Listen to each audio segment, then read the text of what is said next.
Bonjour mes élèves, aujourd'hui je m'adresse à ceux de la deuxième année collégiale. La séquence est la quatrième, lire, produire et jouer les péripéties d'une pièce théâtrale. L'activité est celle de l'écriture.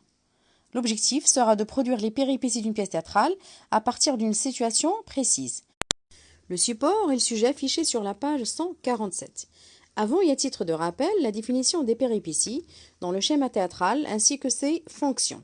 D'après ce qu'on a étudié en classe, alors vous avez certainement saisi que c'est la troisième étape dans la progression théâtrale. Il correspond aux événements qui intensifient le suspense et modifient le déroulement de l'intrigue. Et en relation avec cette courte présentation, on essaiera de produire cette étape tout en comprenant le sujet proposé. Je vais le lire. Suite à l'intention de tes parents d'annuler leur abonnement Internet, tu interviens pour contester cette décision. Note, alors contester veut dire tu vas t'opposer vivement tout en discutant avec eux. Dans un premier temps, on analysera les constituants du sujet. Numéro 1, les personnages. Alors on aura le père, la maman et toi. Pour le lieu, je propose la maison ou bien le restaurant. Comme vous pouvez opter pour un autre lieu. Le sujet, ta contestation suite à la décision de mettre fin à l'abonnement Internet. Je dois m'arrêter ici pour attirer votre attention sur ce petit point. Alors, la décision d'annuler ou bien de mettre fin à son abonnement Internet était le nœud, et ta contestation fera plutôt l'objet des péripéties sous forme d'une discussion entre les membres de la famille. Chaque personnage, le papa, la maman et toi, va exprimer sa position tout en avançant des arguments qui vont consolider son point de vue. D'un côté, les parents qui refusent impérativement de discuter le sujet, et de l'autre, toi, tu vas insister pour comprendre les raisons de cette décision tout en défendant ton attachement à Internet. La discussion va s'établir suite à l'opposition intense dont tu vas faire preuve. Le tableau que je vous propose comporte les arguments avancés par les antagonistes. À titre de rappel, sont des personnes en conflit. Alors dans cette situation, tu es en conflit avec tes parents au sujet d'Internet. Ils veulent l'annuler et toi, tu protestes. Voici le tableau. Alors là, les arguments des parents. Numéro 1, Internet est source de graves problèmes, de terribles rencontres qui peuvent mettre ta vie en danger.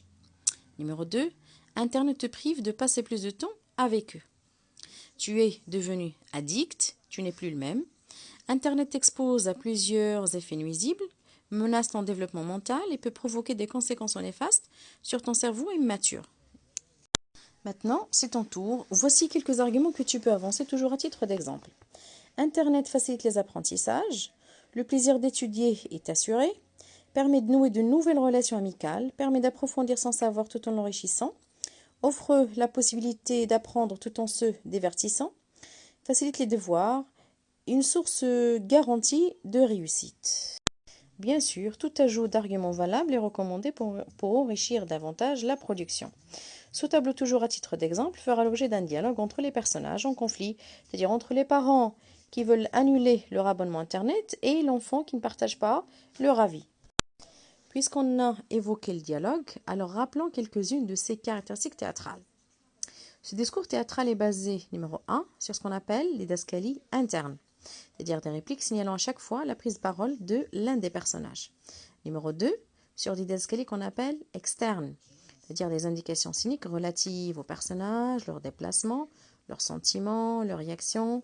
Alors, on doit les écrire entre parenthèses ou bien en gras.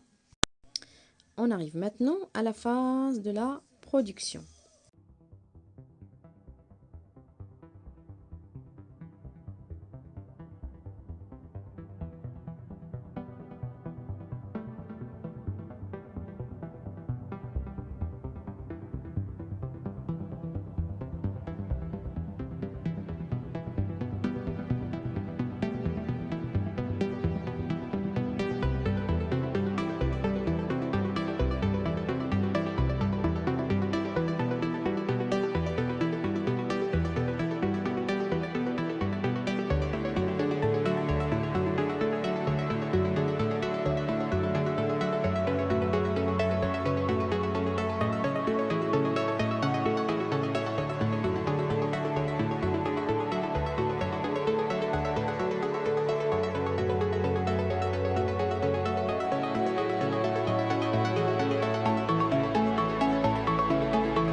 voici à quoi votre production doit ressembler. Remarque, choisis Ayoub, l'enfant que vous allez ou bien que tu vas incarner son rôle tout au long de la discussion.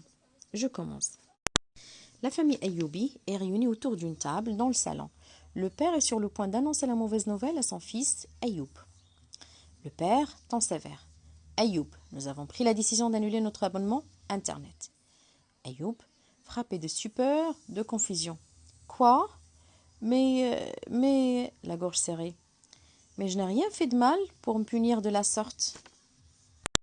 La mère essaie de le calmer. Mon petit, calme-toi, c'est pour ton bien, regarde-toi. Tu n'es plus le même, toujours enfermé dans ta chambre, on dirait une autre personne. Ayoub, en colère, se pose vivement. Mais pourquoi je refuse une telle décision? Avez-vous demandé mon avis? Le père, tu veux savoir pourquoi? D'accord. Tu es devenu addict, tu ne passes plus tes journées avec nous. Tu risques de faire les pires rencontres en utilisant Internet, sans parler des effets néfastes sur ton développement mental et sur ton cerveau immature. Ayoub, avec tout mon respect père, mais je crois que la balance positive est plus satisfaisante que la balance négative. La maman, entre parenthèses, étonnée. Comment ça? Ayoub, cette fois-ci, plus confiant. Je vais vous expliquer. C'est grâce à Internet que j'ai découvert le plaisir d'apprendre que je n'ai trouvé malheureusement nulle part. Tout est facile, j'arrive à chaque fois à résoudre les difficultés rencontrées lors de mes apprentissages, j'améliore mon savoir tout en me divertissant. Le père se lève, fait quelques pas, puis semble changer d'avis. Ayoub continue. Vous me parlez des conséquences? Je vous rappelle que je ne passe que 3 heures devant mon PC, et le reste je le consacre à l'application de ce que j'ai appris. Ce dialogue inachevé fera l'objet des traces écrites. Alors, et pour exercice, vous allez imaginer puis produire sa suite. C'est ici que j'achève ma leçon. Merci de m'avoir écouté. C'était avec vous votre professeur de français Aïcha Antoh.